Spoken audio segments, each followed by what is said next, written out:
इतनी देर हो गई है, अभी तक चाय भी नहीं बनी है इसकी। पता नहीं क्या कर रही है। पूनम, आज के टाइम में चाय ला देगी नहीं?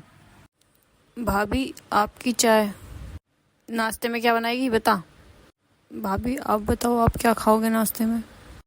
एक काम कर, चीला बना ले और पुदीने की चटनी बना लियो। ठीक है भाभी। नाश्ता तो तूने अच्छा बनाया था। अब एक काम करना, फ्रिज में ना रात का खाना रखा है, उसे तू अपने नाश्ते में खा लेना, ठीक है? पर भाभी मुझसे ना वो खाना ना खाया नहीं जाता है। हाँ, तुझे तो मैं अब अच्छे अच्छे पकवान बना के खिलाऊंगी। जो बासी कुछ पड़ा है ना घर में, वो ही सब खा ले। बता रही हूँ, रहना है तो यहाँ ऐसे ही रहना पड़ेगा मेरे हिसाब से। और नहीं रहना ना, जाके अपने ससुराल जाओ। समझ में आई? ठीक है भाभी, मैं बचा कुचा ही खा लूँगी कुछ। पूनम बेटा, पूनम। ताई जी आप आ जाओ, आपको कुछ काम है? भाभी तो नहीं है यहाँ पे, भाभी तो मार्केट गई है। अगर आपको कुछ काम है तो आप मुझे बता सकती हो। काम तो था तेरी भाभी से, पर अब चल वो नहीं है तो मैं तुझसे बात कर लेती हूँ।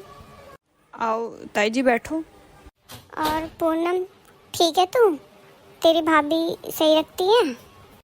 ताई जी अब आपको क्या बताऊं, भाभी मुझे हर बात पे ताने मारती रहती हैं और जली कटी सुनाती रहती हैं।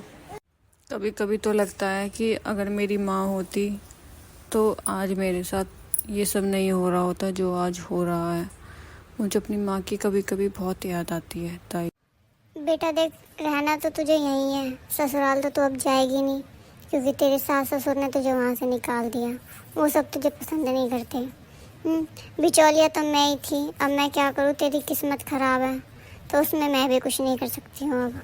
अब देख, तेरे भैया भाभी तेरे लिए कर रहे हैं, जैसे भी कर रहे हैं, तुझे ही देखना है। अब यहाँ रहना यहाँ रह ले, नहीं रहना देख, और तेरे पास जगह भी नहीं, ना तेरे पास ठिकाना है।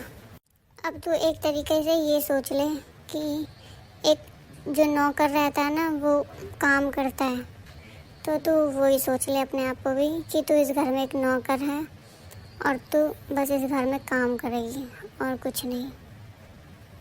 ताई जी आप बोल तो सही रहे हो, पर मैं क्या करूं? मुझे कभी कभी कुछ समझ में नहीं आता है। मुझे ये लगता है कि मेरी भगवान ने इतनी खराब किस्मत क्यों लिखी है। मेरा तो अब विश्वास उठ चुका है भगवान के नाम से भी बिल्कुल। मुझे तो अब भगवान पे भी यकीन नहीं है कि मेरी किस्मत कभी अब सुधरेगी भी। बेटा देख, अगर तुझे रहना है तो देख ऐसे ही रहना पड़ेगा जैसे मैं तुझे समझा रही हूँ। अपने आप को नौकर समझ ले और चुप रह के बिल्कुल अपनी ज़िंदगी काट ले, और इससे ज़्यादा तो मैं भी देख कुछ नहीं कह सकती। ताई जी और मैं कर भी कह सकती हूँ, ये बताओ आप। मुझे ज़िंदगी तो अब ऐसी काटनी है, क्योंकि ना माँ है ना बाप है, भैया भाभी है, उनके सहारे कुछ कर भी नहीं सकती हूँ, कह भी नहीं सकती हूँ। सोचती हूँ बाहर ड्यूटी करूँ, तो आजकल का माहौल ऐसा नहीं है कि मैं अकेले बाहर रह सकूँ। आप सही कह रहे हो, मुझे अपने मुंह पे ताला लगा के और इस घर में नौकर की तरह रहना पड़ेगा, तभी कुछ होगा, वरना मैं अब विश्वास खो चुकी हूँ कि अब मेरे साथ कुछ भी अच्छा नहीं होगा, सब बुरा ही होगा। मेरी किस्मत ही इतनी खराब लिखी है भगवान ने, मैं क्या करूँ। जिस घर में माँ बाप नहीं होते बेटी के, उस घर में बेटी की इज्जत भी नहीं होती है। अगर आप सबको हमारी वीडियो अच्छी लगी हो तो हमारी वीडियो को लाइक शेयर और सब्सक्राइब जरूर करें।